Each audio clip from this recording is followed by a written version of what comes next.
Welcome back to the show, everybody. Check out these headlines we have for you. Ledger update. We'll give you the latest here. Stablecoin hearing yesterday. We got the highlights for you. You're going to want it. Ripple's launch of the new CBDC platform and FUD on top of that. And we're going to let David Schwartz bust it up for all of us here. We got that. We got the public XRP Ledger. And what about CBDCs? What about this? What about Medico and $20 trillion in assets in the next few years? What about a $20 plus XRP? How about somebody roll that beautiful intro?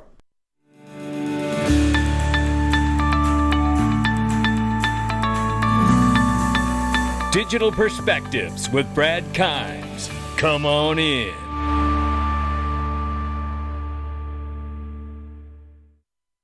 Welcome back to the show, everybody. You can follow us on Twitter and YouTube at the top of the screen for exclusive content. Right now, 1.5% up on the market, which is $1.19 trillion for cryptocurrency market cap. Bitcoin, 27,300 plus, 1826 and change for Ethereum. Tether market cap is 82.8 billion plus. XRP is 47 cents. It's sitting at 5.6 on the 24-hour, 2.5 of that up on the last hour, and 10.4% up on the 7-day. Let's go ahead and get started with this right here. It's Flare naming service, ladies and gentlemen. That's what we're talking about. Yeah. And I want to let you know right now that they're passing 2,000 domains minted in just the last few days, couple weeks that they've been launched here. Flare naming will also be starting a website for all .flare name holders. Watch out. There's amazing stuff coming. Click the link to our sponsor underneath of this video right here. Let's get started with this, ladies and gentlemen. It is... drum roll, Ledger update. But first, before we get there, it's Bitcoin Miami, ladies and gentlemen. Now, I want you to watch this very quickly here.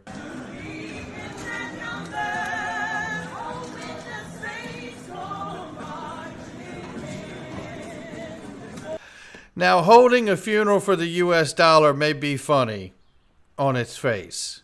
But you know what? When I was there, I believe in 2019, 2020, whatever it was, 21, I can't remember. I've been to a few of them. I can tell you this. I met Chris Giancarlo there, and there was a half-burned dollar that was up on the ceiling. It was massive. And he turned around and looked at it, and he said, that needs to come down. And I said, you know what? I get it. Preaching to the choir, brother, because I totally get it. You know, this is exactly how you get a bullseye on your back from the U.S. government and central banks. Don't believe it. It's still true. If you think the U.S. government isn't watching this stuff, you better think again. They're not going to sit back and watch this. It's like Bernard Bernanke said. They will roll out the tanks and the military before they let some other entity control the money of the world. It's a fact. Maybe sad if you're a libertarian. The libertarian in me screaming, don't say that. But it's true. Here's the latest on Ledger. We know Ledger dug itself into a deeper public relations hole when its support team had said in a tweet just a couple days ago, it is and always has been possible for the firm to extract its users' keys. Who's this guy? You have always trusted Ledger not to deploy such firmware, whether you knew it or not. Well, then they say this. Update. Ledger said we cannot extract their keys and will not extract keys after deleting a tweet that said, technically speaking, it is and always has been possible to write firmware that facilitates key extraction. Oh boy. This here has been something that when it first started, I said to myself, you know, I really don't need to worry. I haven't had a problem. I've been using Ledger for 6+ years, and I haven't had one issue. And I have the Ledger Nano S, and I'm happy with it. But this back and forth right here is problematic. And I can say this. I'm not choosing to go to a different place because of my own opinion. I'm choosing to go to a different place with my assets because of Ledger. And what a statement that is. I don't know what in the hell to believe at this point. But I know this. Ledger's created the confusion, and now I'm left to deal with it. I no longer have the link underneath my videos until there's absolute clarity of this. And again, as a customer, as an affiliate, a sponsor, I've been happy to work with them for 6+ years, but the confusion that they've created in the last couple of days leaves me with more questions than answers. And that is something that I cannot call satisfactory when it comes to my portfolio and assets. New U.S. lawmakers debate stablecoin regulation here. I've got the highlights for you. You need to hear every bit of this and the other short clip after this. This is what the takeaways are. Shout out to Eleanor Terrett for this. I want to thank all of you for joining our second stablecoin hearing of the new Subcommittee on Digital Assets, Financial Technology, and Inclusion. And although this is only the second stablecoin hearing for the subcommittee, member-level conversations have been going on since 2021, and the committee has worked significantly with our members on both sides of the aisle and with the President's Working Group report on stablecoins.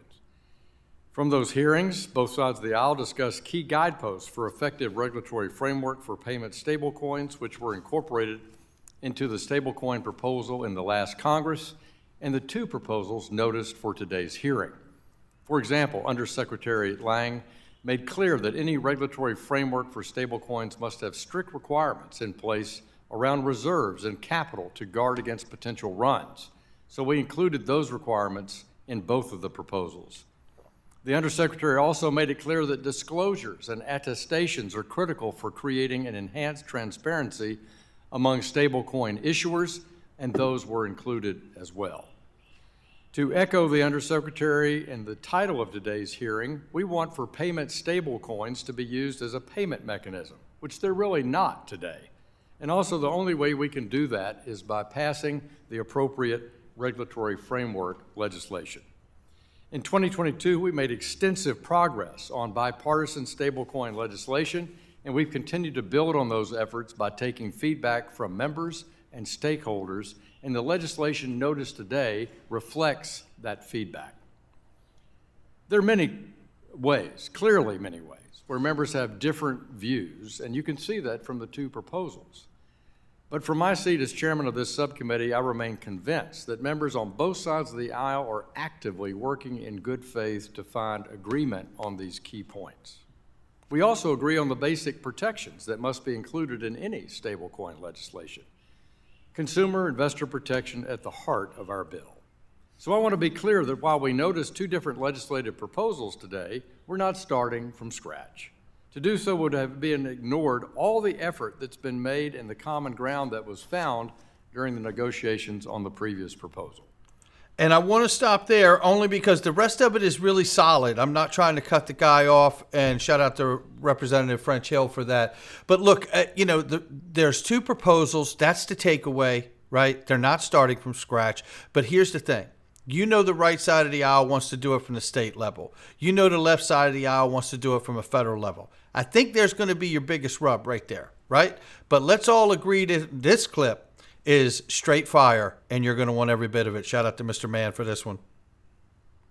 To immediately redeem a stablecoin on a one-to-one basis. Please raise your hand if you agree. And stablecoin issuers should be prohibited from lending, leveraging, or commingling customer funds. Please raise your hand if you agree. A federally licensed stablecoin issuer should have a single federal regulator. Too many cooks in the kitchen creates regulatory confusion and duplication.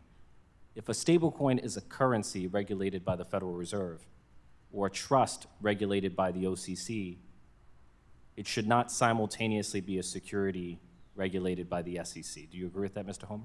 I do. And there you have that, right? So that's a key point too. So if they're going to go at it from the federal level or actually the state level, which he's not recommending in this clip, but the reality is they're all really in agreement out of this hearing that the SEC should not be the regulator of stablecoins. Now that's a start. Here we have this where we know the full service platform from Ripple allows users to seamlessly mint, manage, transact, and redeem CBDCs and stablecoins. This shared by the Digital Foundation, which we covered yesterday. Ripple launches its new CBDC platform for the development of CBDCs and stablecoins. We're going to get to more of that in just 1 second. But remember this, because to add more, as Raquel Amanda shared here, Ripple was selected to be a part of Hong Kong's Monetary Authority inaugural EHKD pilot program to showcase key use case, and it is key use case, and we're going to get into more of that in the next video I have for you. Highlights from James Wallace from Ripple. You're not going to want to miss it. I've got all the baddest clips lined up for you to see, but I can tell you right now, this is what matters here. Ripple to showcase real estate asset tokenization solution as a part of Hong Kong Monetary Authority's inaugural EHKD pilot program. In the meantime, in the U.S., that same American company is on its $200 million defending a grossly overbroad lawsuit that hurts investors. Well said, John Deaton. And that's why we're so focused on growth opportunities outside the U.S., says Brad Garlinghouse when it comes to Medico and other interests, I'm sure. You know, that is exactly what's going on here. And because we have Ripple's launch of CBDC platform, central banks will not interact with XRP. FUD busting time, ladies and gentlemen. And we're going to let David Schwartz do it. Because look, before we get into this, the new platform, CBDC stablecoin platform, is a full stack.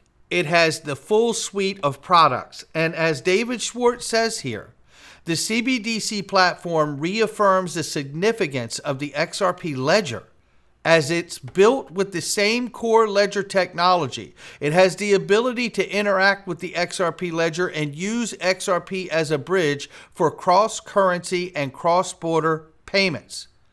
Then he goes on to say, but someone here says it has the ability to, but does that mean it will? Well, he says here, it's always difficult to predict what other people will choose to do. All we can do is remove the technical barriers. I never recommend building products that require people to use XRP unless they're XRP Ledger features, because that becomes a reason not to use the product. And then if later or some subset it makes sense to use XRP, they can't because they didn't adopt the product that removed the technical obstacles. That something doesn't require XRP is, in my opinion, good. Then even people who don't like XRP can use it. And this grows the set of people who can easily use XRP if it provides them any benefits. And if XRP provides a benefit and there are no obstacles, why wouldn't someone use it? That's exactly right. I think this goes back to speak to also indirectly to no incentive is the best incentive, which is a speech David gave a few years ago. And it really makes the most sense. You don't want to force people to use something. You just want to provide the solution. And if it's applicable to what they need to do, they will simply use it. Because when something is good and it solves a problem, people are going to use it to solve that problem. So this title of this article is certainly a negative lean at the very least. And nevertheless, it is not absolutely true. So let's understand that it's a choice and it always will be a choice, and no one's going to be forced to use XRP at any time. You just simply choose to because it's the best decision for your business model. Here's more backup of that evidence here from Matthew Liney. Ripple CBDCs will use XRP for bank-to-bank transactions and settlement here. This is highlighting the Hong Kong CBDC pilot, which involves 16 banks, payment providers. Take a look at this. You can see today the Hong Kong Monetary Authority unveiled its central bank digital currency CBDC pilot program for the EHKD. 16 banks and payment firms will collaborate across dozen use cases. How about that? Most of Hong Kong's largest banks are involved in pilots with HSBC, Hang Seng Bank, and it says here involved in a two-piece.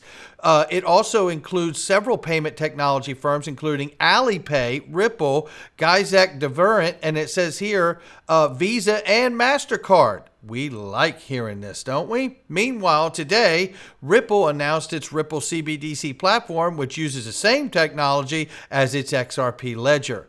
That's what we need to understand, right? That is the full understanding right there. And then Anders put this out, and I thought this was really great.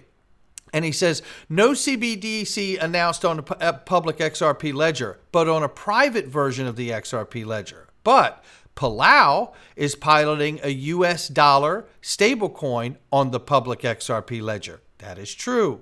And very likely that Montenegro may pilot a euro stablecoin, which they will be doing, but it may be also on the public XRP ledger as well, since that's the currency they use even though they're not in the EU, but they are filing for an application to join. Again, we're going to have more highlights from James Wallace in the next video, and you're going to love it. But let's come back to Medico for a second. This is XRP Darren, and he says, this Medico news has sparked a tornado of dot connecting. This George Seurat painting is coming to life. I made a video and I didn't even get to talk about half the stuff I found. There's so much going all the way back to 2016, POC with Temenos till now. He says, I love when people refer to dot connectors as negative. This is all tied together and it's coming. Mark my words. Simultaneously, the traditional system is being flipped upside down. It absolutely is. And if you look here, according to Catherine Guay Chenard, subject matter expert at Medico, the market capitalization of tokenized assets is expected to skyrocket to more than $20 trillion in the next few years, and could potentially even exceed $350 trillion plus in the longer term. That's what we're looking at. And when we see things like this from Dark Defender or Eggrag Crypto or Crypto Bull or Coins Kid and people like that talk about technical analysis who we appreciate greatly, is it so hard to believe? It doesn't mean it'll happen. We don't know when it'll happen.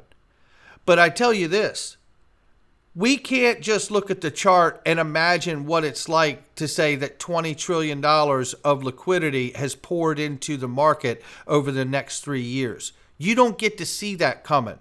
That happens organically. And when it does, then it registers in a chart. So that's why you could possibly potentially see these kind of pops and spikes, right?